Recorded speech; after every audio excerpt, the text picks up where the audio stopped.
welcome to the Nantasket Beach Lecture Series, put on by the Department of Conservation and Recreation, the Hull Lifesaving Museum, and the Friends of the Hull Public Library.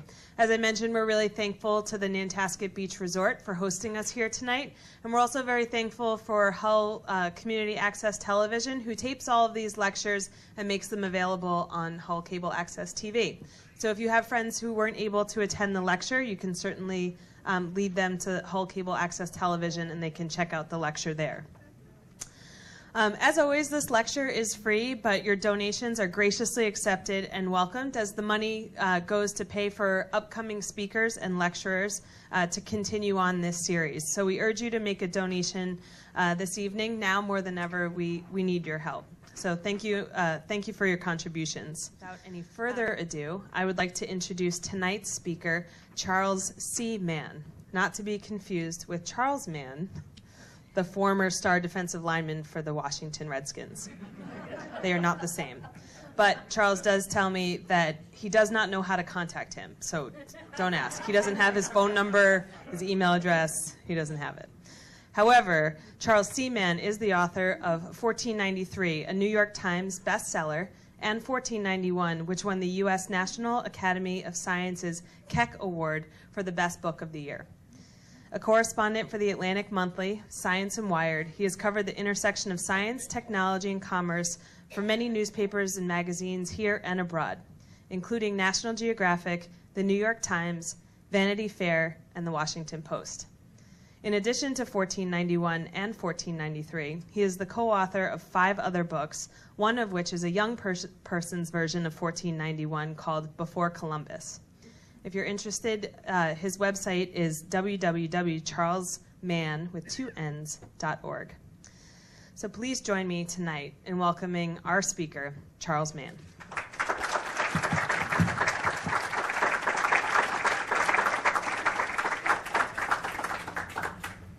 Thank you. If I talk like this, can you hear me? No?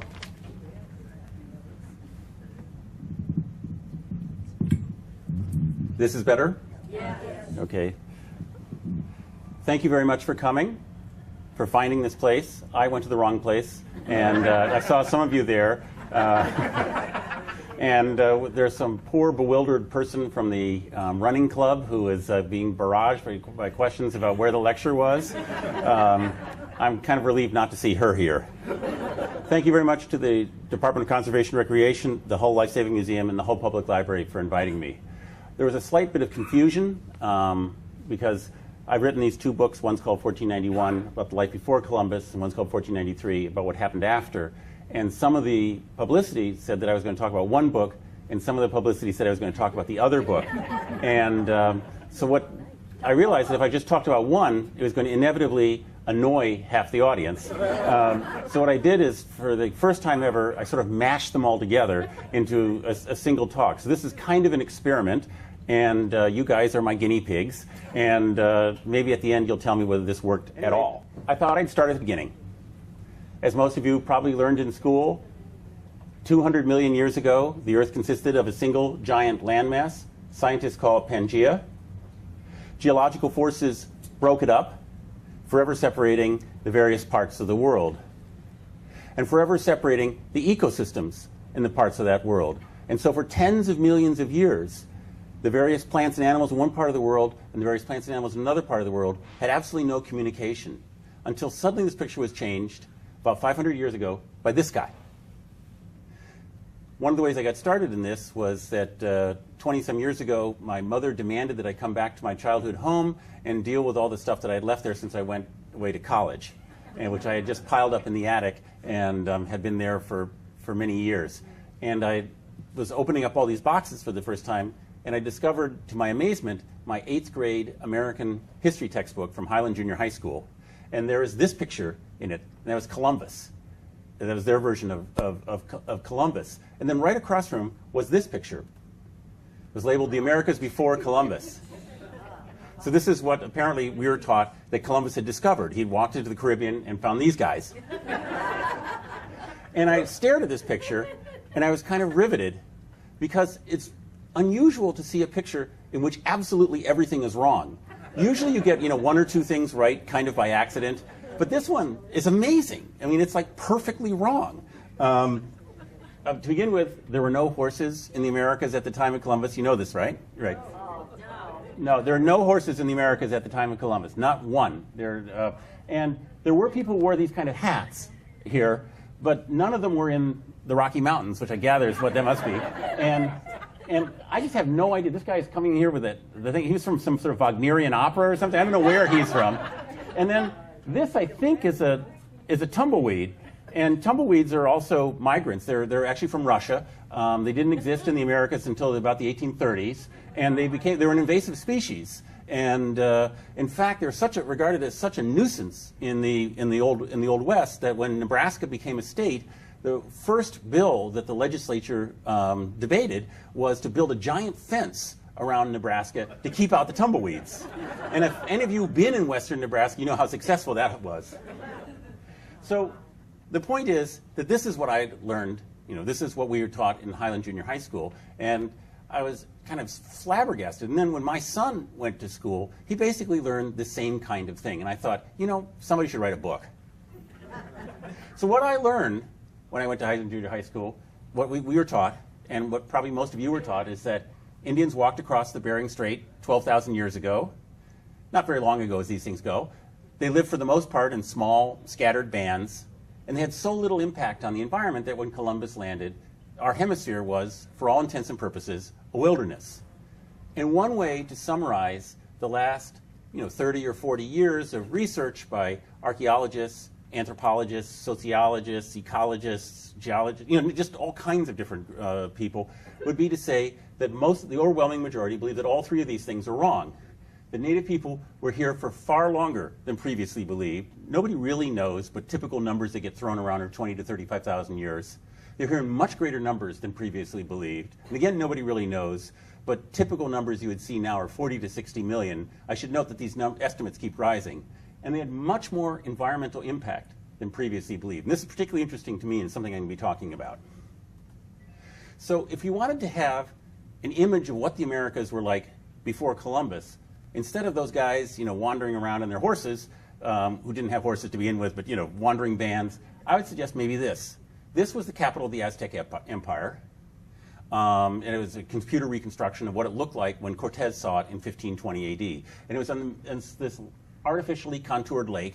It was with these immense causeways going toward it. It was kind of like Venice. It's with lots and lots of little islands with zillions of boats around them and so forth. The big difference is that this was more than twice as big as Venice. Venice's population never got above 90 or 100,000, and the latest estimate I've seen for Tenochtitlan, the capital of the Aztec Empire, was about 225,000. It was bigger than any city in Spain. It was bigger than any city in Italy. It may have been bigger than Paris. It was certainly bigger than any city that Cortez had ever seen.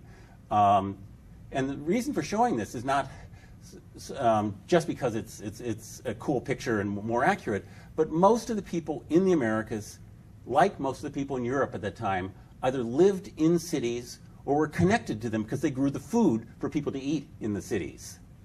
And so there were indeed these sort of wandering bands of people like you saw in that other picture, but there were those people in Europe too, in Lapland and places like that. This was where the action was. And these places were very much like European places. And so all throughout the Americas, archaeologists have found these remains of large ancient cities. This one is Chan Chan, photographed on the coast of Peru, photographed from the air in the 1930s.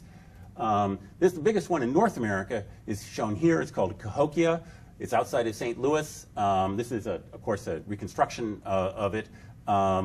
It's a very large place.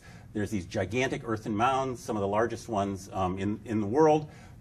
This particular very, very large one is larger than the Great Pyramid in Egypt. It's a truly spectacular place. It's just outside of St. Louis. And to give you some idea of how well we take care of our native heritage, the state of Illinois put a giant highway right through the middle of it. And just recently, this place was elevated from a county to a state park. But they're starting to fix it up. But it gives you some idea that there are these places all over the place. And this is a partial map of these kind of mound cities in the east coast, or much of the east of the United States. Archaeologists think there are about 10,000 of them. all of them smaller than Cahokia, but still, significant places, and at the time of Columbus or shortly before. And these kinds of giant places are all over the Americas, and you can see their traces. This is South America's version of the Grand Canyon, the Colca Valley in central Peru. And I should say I recently showed this picture, and when I said that it was South America's version of Grand Canyon, a man got very mad at me and accused me of being part of the mainstream media and a communist and so forth. And the reason is that when he finally is that their Grand Canyon is actually not as long as our Grand Canyon and was therefore inferior, and he accused me of attacking our Grand Canyon. So I would like you to know that even though this is kind of spectacular, it's not as spectacular as our Grand Canyon, which is a much better canyon, okay? You guys clear on this, right? Because this is a kind of a scarring experience, and I don't want to have that happen again. But a big difference between our canyon and their inferior canyon is that a society called Wari terraced the whole darn thing about 1,400 years ago. And from time to time, I've run into civil engineers, and I've asked them, and you can see how it works. It's a very like a high montane canyon with lots of little streams splashing down, and they bounce around. They irrigate one terrace, go down to the next terrace, and all the way down to this little stream here. And so I asked them, this is still a thriving agricultural landscape, and I asked them, what are the odds that he thought, these engineers thought that we could do something like that today, make something that would stand up for 1,400 years like this and still be functioning. And I've never received, I think what they would call an unambiguously positive answer to that. Now, there's also these giant waterworks in the Southwest. These are areas that were irrigated at the, at roughly the time of Columbus or before. They weren't showing blue to indicate that they're irrigated, not blue because there are big lakes there.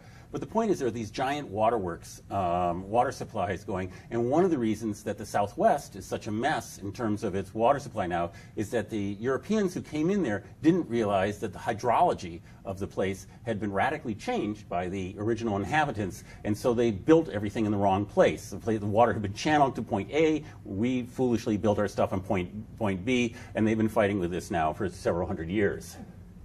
Then even if you go to the place like the western Amazon, there's these giant savannas, about a fifth to a quarter of the Amazon is savannas, and you see this kind of pattern. And what they are huge areas of raised fields. They're kind of like the raised beds in your garden, except that they're much, much larger scale. There's about an area about the size of Iowa altogether covered with these things. So all of this is to try to convince you that when Columbus landed, he wasn't coming to a place that was just full of people in loincloths. That this is a busy, active, thriving part of the world.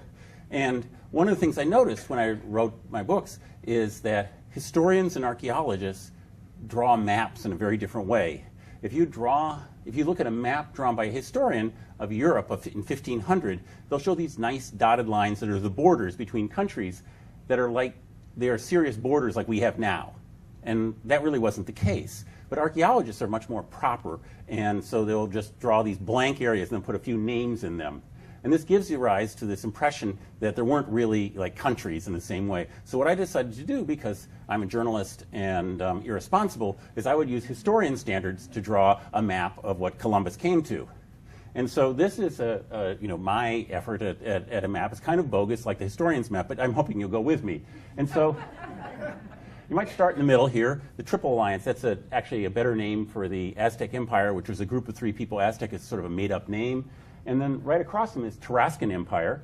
And they were kind of this other expansionist empire that never gets any attention. And in fact, once when I showed this map, there happened to be an archaeologist who was a Tarascan specialist in there. When she saw it, she stood up and went, yeah! So they were very important as well. And the point is that they had this frontier between them that was heavily armed and, with armies standing, kind of like between North and South Korea. And they're both these expanding empires that were colliding.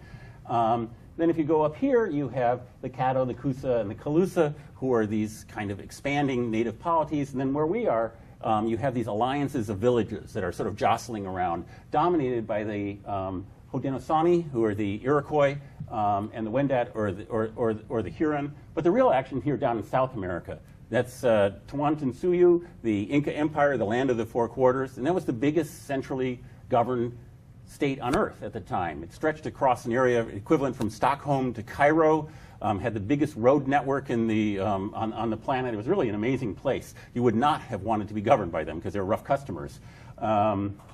And then over here in the Amazon, there's a lot of stuff going on. Archaeologists are just finding out about it. We don't really know very much about it, but I'm being a historian, so I drew lines around it anyway. But they're all fake. You know, nobody really knows. But the point is there's a whole lot going on in the Amazon. So this is what Columbus encountered, although, you know, of course, he didn't really realize it. So here we have Columbus. Now, the important thing about what Columbus did is, do you remember I showed you all those, the world you know, being separating apart, and then Columbus, in effect, bringing it back together. And the thing that's most wrong with this picture is not just the fact that everybody in it looks like George Washington, but that when Columbus came, well, first off, there's no Indians in this picture, right? But when Columbus came, it wasn't just people that were riding on those boats. And a more accurate picture would look something like this. Because the Spanish boats, his boats, and the boats of the people that followed him, carried across a huge number of creatures, most of which they weren't paying any attention to. And so what Columbus did was bring together these ecosystems that had been separate for tens of millions of years. And suddenly they collided together. And this is called, there's a wonderful historian, Alfred Crosby, called it the Columbian Exchange. And this ecological convulsion was the biggest event in the history of life since the death of the dinosaurs. So, and it played a huge role in human history as well. So what you're looking at in Columbus is not just a major event in human history, but a major event in the history of life. Now, part of the way I can explain what I'm talking about, because this, and so I'm trying to convince you that this isn't crazy, is shown here. This is a Dutch genre painting, not a very good one, showing a bunch of lower middle class people living in a barn. And this is the way countless numbers of people in Europe, in Asia, and Africa had lived for thousands of years, right next to their animals. Now, the reason that this is important, and not some crazy digression, is that most of the human diseases that we get, the real crowd killers, are animal diseases that have jumped the species barrier, as scientists say, and become human diseases. And we've seen an example of that with bird flu. And so if you're an epidemiologist, a person who studies diseases, this picture looks like this. So you have here the horse, and the horses are the sources of smallpox. You know, horsepox jumped the species barrier, became smallpox, equine encephalitis, which of course we know all about. The chicken here is from influenza and whooping cough, pertussis. Cows, bovine rinderpest is the source of measles. Bovine tuberculosis is where TB comes from. And then up in there, the rafters, you have rabies from the bats. And so these people, you know, who are just are kind of swimming in a soup, in a fog of bacteria and viruses. And that's the way that people lived in Europe and Asia and Africa for thousands of years. Now let's look at this is a reconstruction of a typical home on the east coast of the United States at the time of Columbus or shortly after. This is the Powhatan, who are the main group of people that John Smith encountered in Jamestown. Pocahontas was a Powhatan. Now, if you're an architect like my wife, this picture is of a building that's exactly the same as the other building. They're both of them windowless structures with only a door, made out of lashed together timbers, with a central fireplace and no chimney. I mean, architecturally, these are precisely at the same level of technology. But the big difference here is that all the animals are dead. It's Sarah Palin's dream house, right? And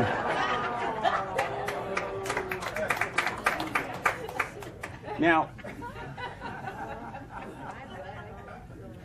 the reason for this is that by a quirk of history, there were very, very few domesticable animals in the Americas at the time of Columbus. There are no horses, as we mentioned. There are no cows. There are no sheep. There are no goats. There are no chickens. There are none of the familiar domestic animals that we know about, nor were there any animals like that. And so people in the Americas did not live around their animals. And because of that, they didn't live around their animals' diseases. And because of that, they had very, very few transmittable diseases in the Americas. They did not live in this bacterial soup of, that we were talking about. And so when Columbus came, the most important passengers on those ships, his ships and the ships that people have followed, were these diseases, which they brought over accidentally because nobody knew about germs at that time. And so this over here is a partial list of the diseases that went this way in the first few years after Columbus. And this, on the other side, is a pretty complete list of the diseases that went the other way.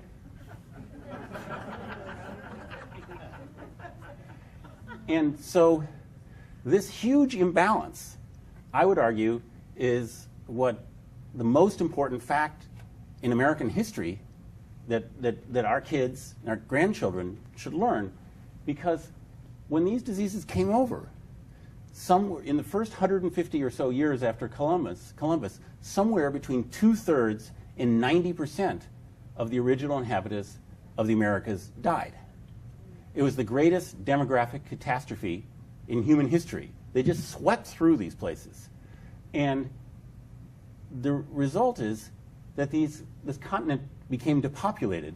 And that goes, in my view, and in the view of an increasing number of historians, a long way towards explaining why small groups of people from Europe, at the end of very long supply chains, who were always poorly equipped, could manage to survive and even thrive in landscapes that were completely unfamiliar to them. Absent this wave of diseases, which the Europeans really didn't understand and certainly didn't control, it's very hard to understand how my ancestors could have made it over here, and I dare say the same is true for some of yours. And this impact of these diseases was even more than human history. One of the pleasures of working on this, one of my books, is that a little bit of it got excerpted in National Geographic. And I got to work with an incredible map and illustration staff that they have. And I say we, they did all the work, contacted all these archaeologists and anthropologists who work on the east coast of the United States. And they said, what did your area, the area that you specialize in, look like 500 years ago, at the time of Columbus? And then we put all the answers together into this map.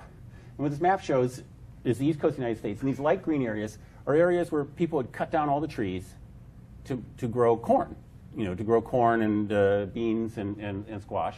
And then this dark area is forest.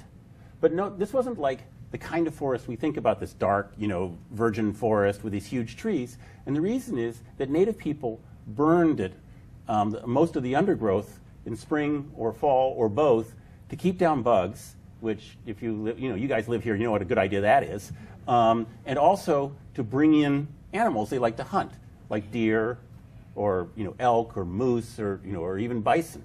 And the forests were very open and park-like.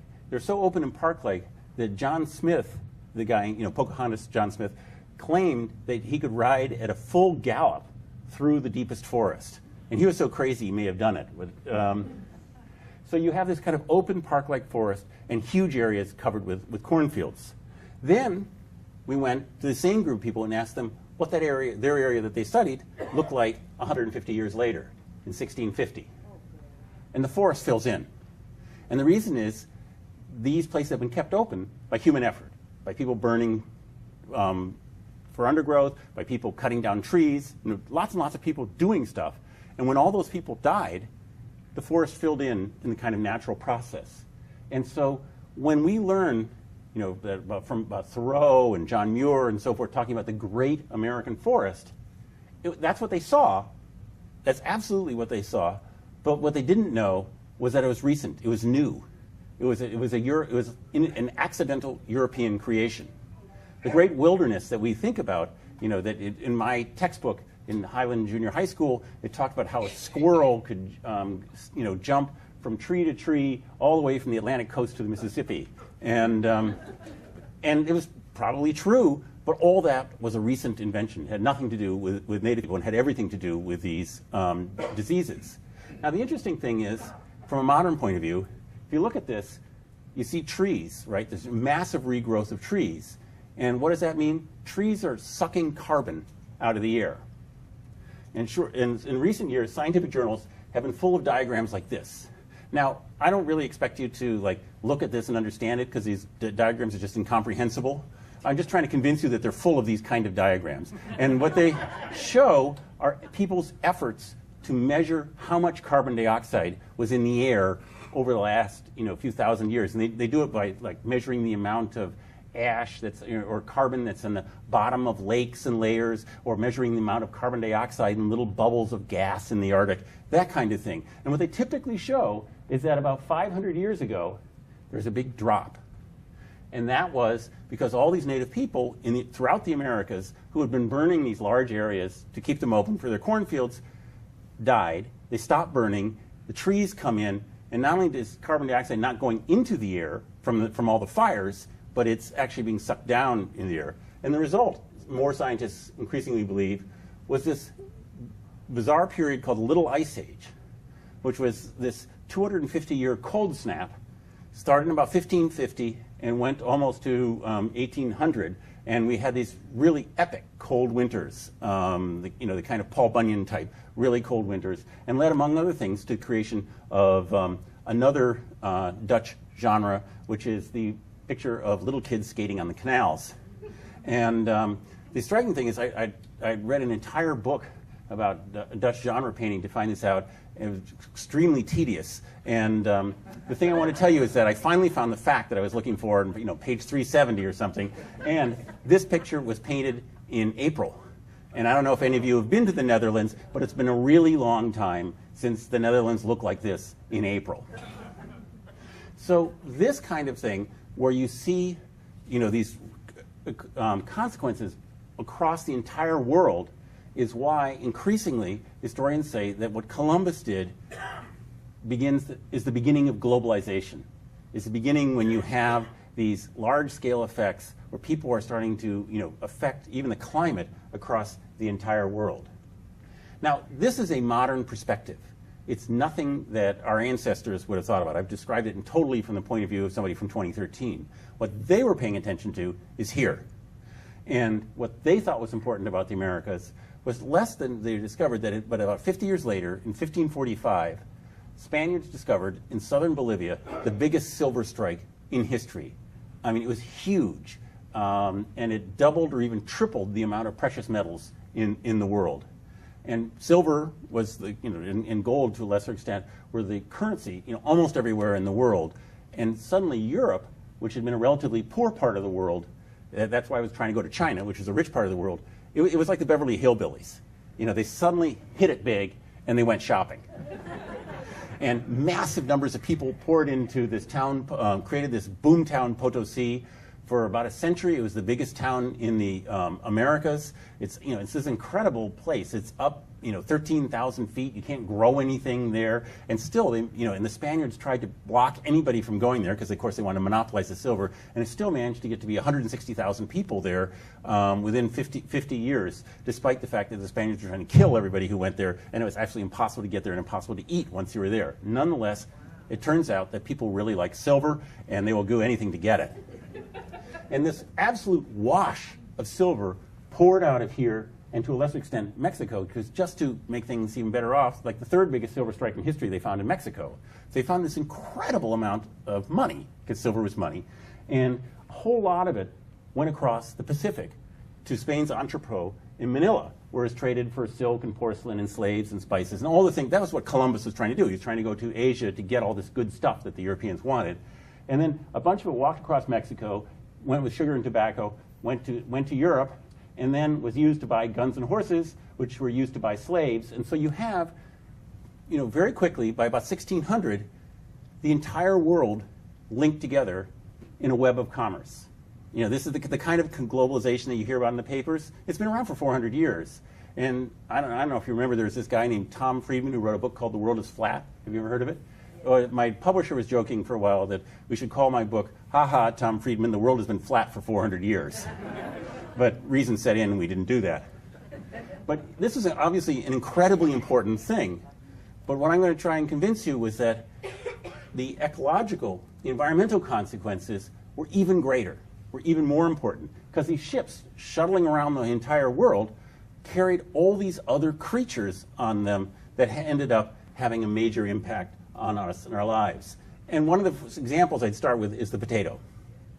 This is what a potato looks like. The potatoes originated in the Andes thousands and thousands of years ago, and over time, people in the Andes have developed, I think the International Potato Center in Lima has 6,000, I think it is, different types of potato. And in fact, there's so many types of potatoes grown there that the first time I went to a small town in the Andes and I saw all these kind of things, I sailed right up to the guy and he said, "Oh, what are you selling there?" And he looked at me like I was an idiot. And he said, "Potatoes." And I said, no, that over there, what's that?" He said, "It's a potato."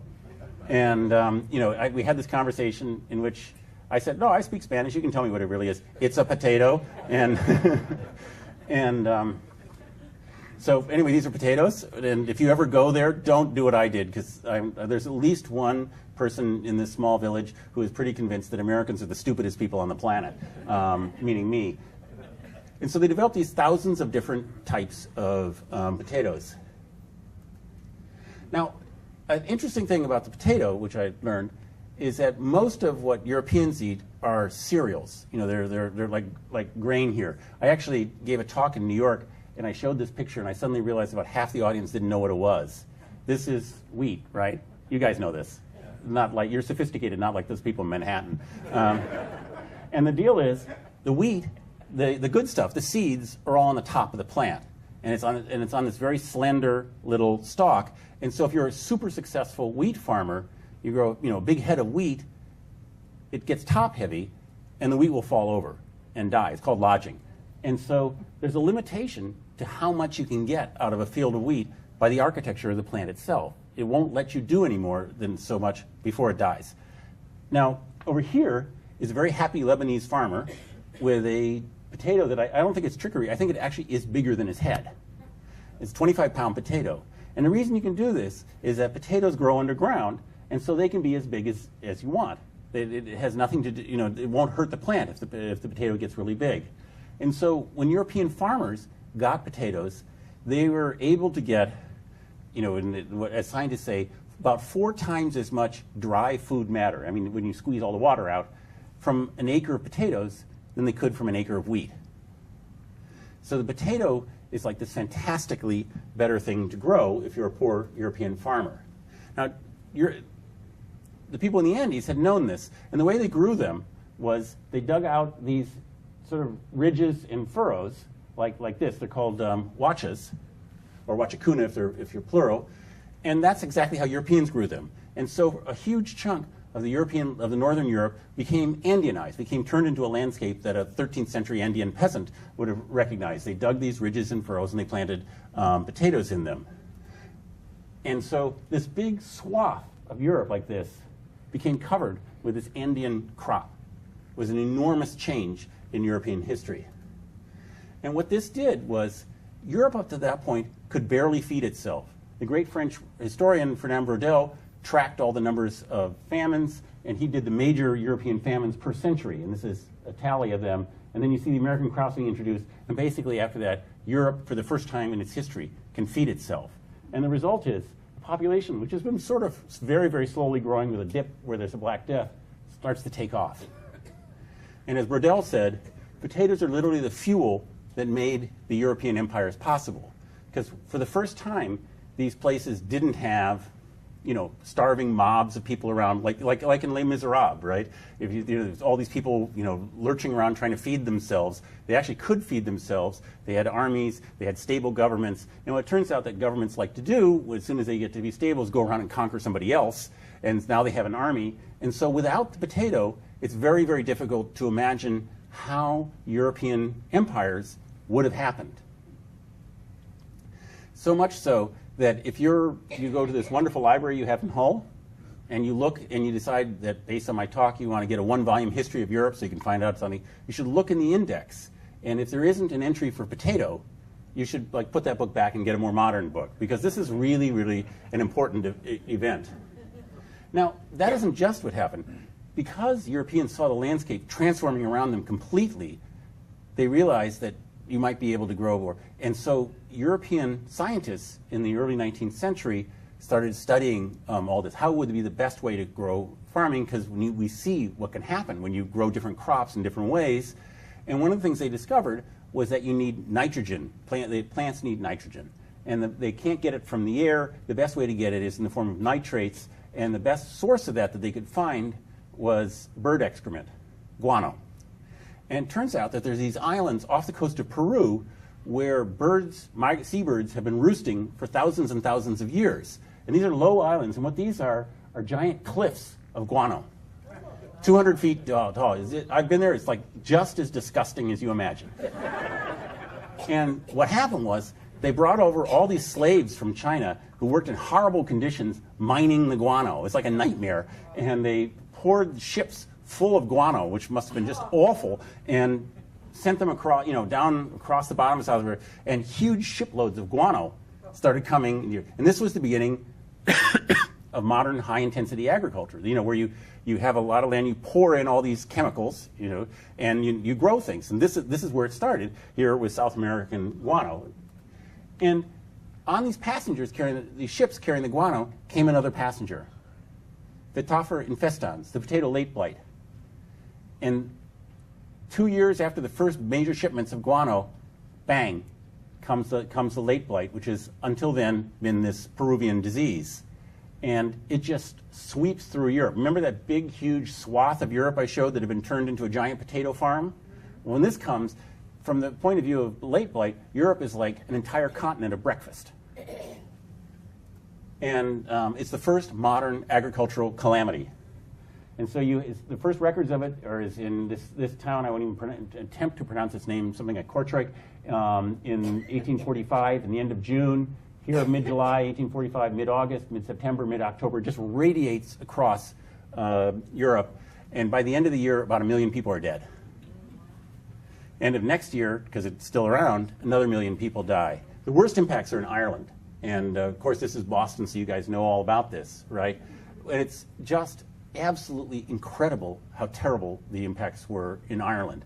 Ireland was the poorest place in Europe, probably at that point, and it was the place that was most dependent on potatoes. In fact, it was so dependent on potatoes that the English had even noticed. And they had gotten sort of worried. And they had actually sent people to study this. And if you read the parliamentary reports, the average Irish working man ate 12 pounds of potatoes a day. And 40% of the population had no solid food other than potatoes. So I'm going to guess that some people in this audience have Irish blood, maybe one or two. And that's what your ancestors were eating, was potatoes and milk, and large quantities of that. And what happened was, in the space of a couple weeks, every potato in Ireland, turned into black mush, and the entire food supply vanished, and it was an incredible catastrophe. It's the last big famine before the invention of photography. Daguerreotypes were just a couple years later, and so we don't really have any pictorial records other than newspaper guys would go over there and sketch them. And you get this picture of this absolutely horrendous sort of Mad Max, post-apocalyptic, ghastly place. And the point here is that this Columbian exchange, which made Europe's population boom, has its downsides too. Not only good things come across, but bad things, and that this also played a major role. These things have tremendously increased human welfare, and Columbus's voyages led to enormous changes in a positive way, but things came around and would bite you. And the potato is an example. Same thing also is true in Pacific. In Highland Junior High School, we never learned anything about geography. So in case some of you went to Highland, I thought I'd show you. This is a map of China. And the thing about China is, you look at it, I never noticed this because we didn't learn anything, is that China's like this, and about China has no big bodies of water in it. There's no lakes in China. There's little dinky ones, but there's no real lakes in China. And then if you look further, there's only 2 rivers of any size, the Yangtze and the Huanghe, or the Yellow River. And there's only and they spend most of their time going through these very flat, these very steep hills here. And so there's only two areas of any size that are like flat and well watered. And they're here in the North China Plain and over here. And the thing that's incredible is that given that China has 20% of the world's population, about 8% of the world's fresh water, is that the crop that everybody wants to eat has to be grown in swimming pools. It's rice. I mean, it's completely insane. And none of these guys must be geniuses because that's what they managed to make it work somehow for century upon century. But if you want a one-sentence summary of hundreds and hundreds of years of Chinese history, it's how do we grow rice when we have no water and no land? This all changes in about 1600 when these two guys come across the Americas with the Spaniards. And the first is sweet potato, and the second is corn. These are the first kind of important dryland crops that ever show up in China. And the results are huge. First, China now grows more than 3/4 of the world's sweet potato population. You go to any kind of rural place. This happens to be a guy in Beijing. You'll see these guys on the streets. And you see this, and there's this incredible rural cuisine in sweet potatoes. Here's spicy sweet potato soup, deep fried sweet potatoes, and that's like unbelievably sweet. Mashed sweet potatoes with chili peppers. It's just amazing. They even have sweet potato noodles. So there's this entire, it becomes completely China-fied, if that's a word. And then if you go way out there, you find people are growing corn. And this I just couldn't believe. This is on the edge of Mongolia. And to me, this looks like they're farming a beach. And what had happened was that the instant that they realized they had these crops, the government moved entire villages out to these areas that had been previously lightly settled and said, go there, move guys, and start planting sweet potatoes and corn. We don't care how inhospitable the land is. And so you got stuff like this going on where, I mean, this is this guy's farmland. And the result is all these areas that have been really quite lightly settled, people move in, they start growing them, amazingly they get something, and, oh, here it is. Here's growing corn out of rock. I mean, it's not, so it's not until you go there you realize how incredibly lucky we are. And what happens in China is pretty much what happens in Europe, except it's even more extreme. All these people move out, suddenly there's a lot more food, and the population booms. And this is when China becomes a watchword for overpopulation, for huge numbers of people around. And it has a great deal to do with these American crops moving in and essentially set off by Christopher Columbus. And so you can go to areas like northwest China here, and what you see is all these terraces. And what's happened is these are the areas where people were told to go in there and grow these things. And of course you can't grow on steep hills, so they make these terraces. And one time I was in this place, and this tourist bus came up, and I heard them talking about how these are all age-old, thousands of years old, native Chinese things. These are sweet potato plantations that were done in the 1850s. And if you get up close to these terraces, which cover these huge areas, they look like this. They're just dirt.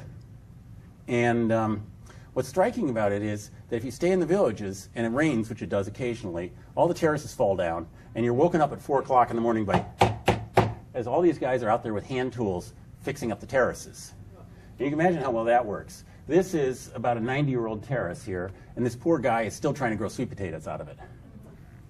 Now, if you look at it, you say, well, if there are terraces here, that means a lot of dirt vanished, right? And it went down to the bottom here, and then it was picked up by a little creek, and then a little creek took it into a stream, and the stream took it into a river and dumped it all into the Yellow River in this case.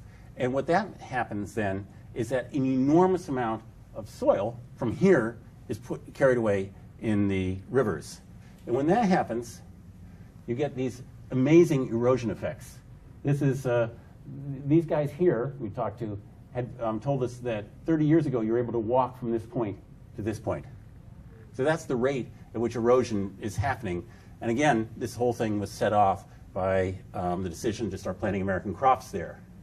Now, it's quite interesting what happens when you get this kind of massive erosion. It goes into the river, and as long as the rivers are going through these hills and going pretty fast, the sediment there is all tumbled up and it stays in the river. But as soon as it gets into a flat area, the river slows down and the sediment starts going down to the bottom. And then when there's so much sediment, the bottom gets higher and higher. And pretty soon you get this weird phenomenon where the bottom of the river is higher than the surrounding land. And you don't have to have a PhD in places, actually, I saw in North China, the Yangtze River, the Yellow River, excuse me, is 40 feet above the surrounding land. And you don't have to have a PhD in physics to realize that having a giant river 40 feet in the air isn't very stable. And the result is the river wants to go down, and so it starts flooding. And the result is, about the 18th century, gigantic floods again and again through China. And I went to the Chinese State Meteorological Bureau, and they've compiled these flood maps, which every county in China, there's a zillion of them, had to report every year to the imperial court what happened in their county. And when there was a flood, they would report it. And so they compiled these reports into 600 years of Chinese flood maps. And I doctored them up a little bit, but this gives you some idea of, I picked this random year, 1848, of the floods there. And this is like a Katrina level flood here, where you had lots and lots of people dying and lots of catastrophe. And then these are over ones like the ones we had with Irene, where people lost their houses and their fields, but it wouldn't necessarily mean massive amounts of refugees and so forth. And this happened again and again and again from this erosion over here. And the way the guy explained it to me, because I was saying we've never had anything like this in the United States, how should I tell people what it's like? And he said, just tell them that it was like having a Katrina per month for 100 years.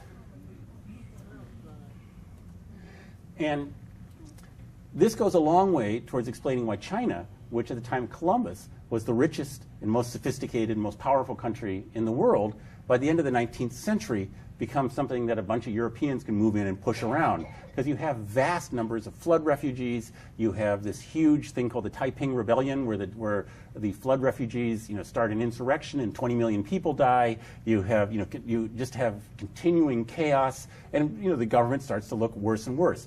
In our country, as you may recall, George Bush lost some popularity because of Katrina. Imagine if there had been hundreds and hundreds of these, people would not start being enthusiastic about the government.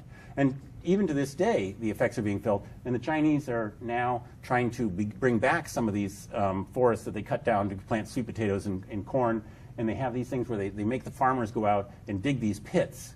And then they plant trees in them. And I talked to some of the farmers. They hate doing this, of course, because they're not paid. They're just forced to do it.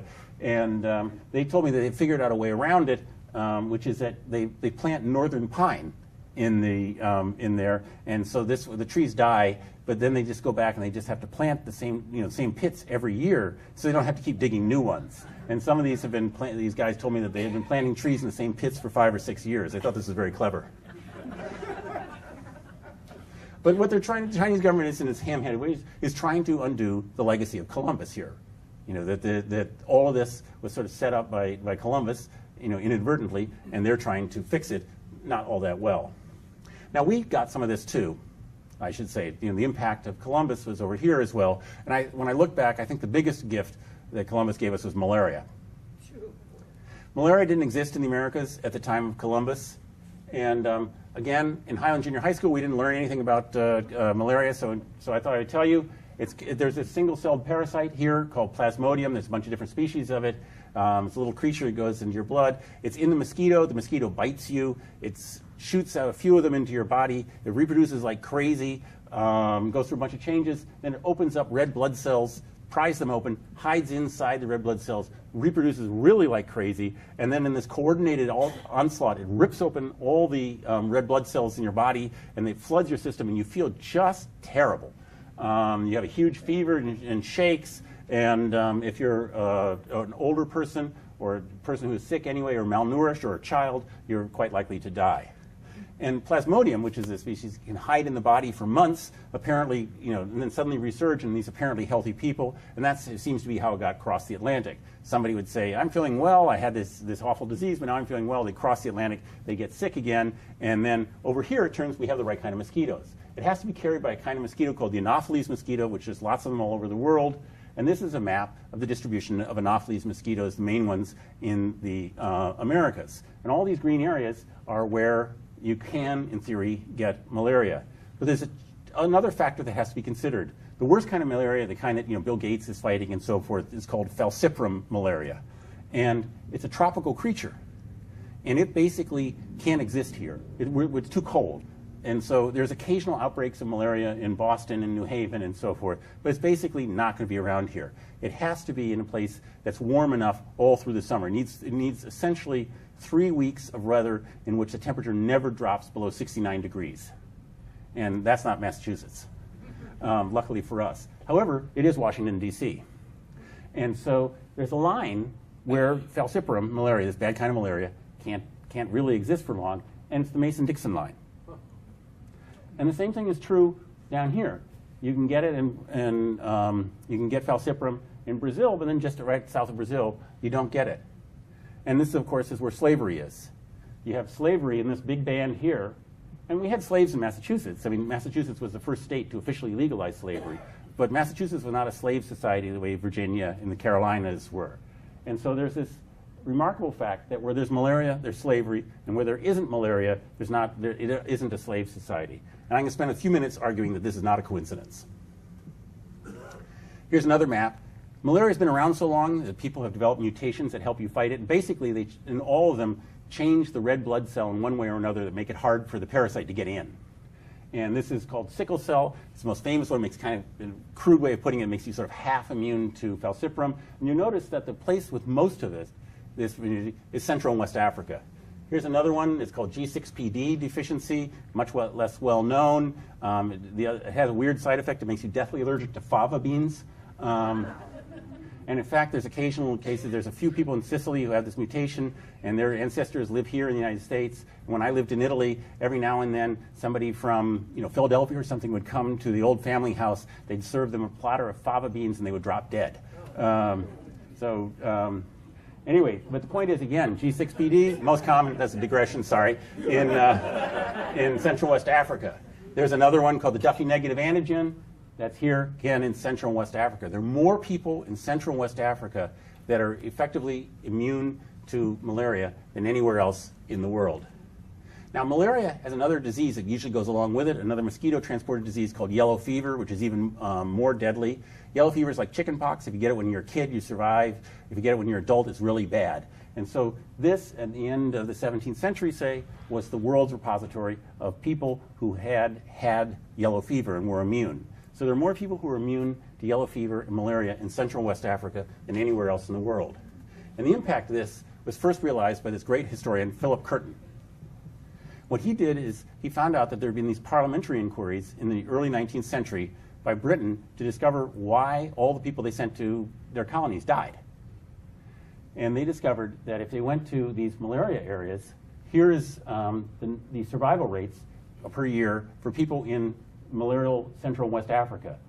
If you went there, you had 483 to 668 of them died every year, out of every 1,000. If you went there, you had somewhere between a 50% and 2/3 chance of dying within a year. Now here's Africans in the same place. 32 of 1,000 died. Africans were literally 10 times more likely to survive in those places than Europeans. Now what this has a lot to do with is a question that was first asked, I think, by John Smith, the great economist in The Wealth of Nations. He wrote this book in 1776. John Smith, he hated slavery, and he couldn't understand why it existed. He would say, think about this.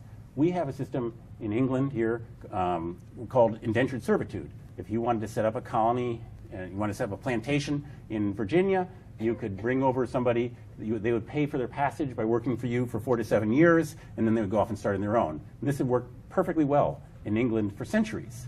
Instead, it was all replaced by slavery. And he couldn't understand it. He said, think about it. These guys don't speak your language. You can't communicate with them. They're from a tropical country. They don't know how to farm your stuff. And most important, they don't want to work for you. They want to kill you. They hate you. Why would you have these guys, the world's worst workers, instead of these guys, which are working? And he couldn't understand it. And so in The Wealth of Nations, he thinks about this 4 or 5 times, and eventually he just says, people are wicked. That's why they have slavery. But I'm going to argue that's a little more complicated than that. Because what it shows is that when Columbus and his descendants brought over malaria, it became very, very difficult to bring over these Europeans, because they were somewhere between 4 and 10 times more likely to die in these malarial areas than Africans. And so somebody who brought over indentured servants had every chance of losing their shirts. somebody who brought over a bunch of slaves would prosper. And so it's better to have the worst workers in the world than dead ones. And this leads to something else that I think is probably the most important thing that in addition to that wave of disease, is that if you think about it, before Columbus, when Columbus set sail, Europeans lived in Europe. I mean, that's where basically all the Europeans were. Africans lived in Africa, East Asians in Asia, Native Americans in the Americas. After Columbus, it's like the human species was put in a blender, and you have weird things like Australia and Argentina being dominated by Europeans. You have Africans dominating Brazil. You have Chinatowns all over the globe. But our whole distribution as a species changed. But the most important factor in all this, the driving factor, was this enormous wave of Africans that came here, drawn in part by malaria. And up to the 1820s, up till the wave of immigration that began with the Irish, nearly 4 times as many Africans as Europeans came across. So when we think of the first couple centuries of Europeans and of contact after Columbus, what you're really looking at is Africans meeting Native Americans, with Europeans playing a much more demographically peripheral role. And if you travel to these great colonial cities, ranging from Savannah to Mexico City, what you're looking at is the handiwork of Africans and Native Americans. And that's really what I came to talk to you about. Great. Thank you. Thank you.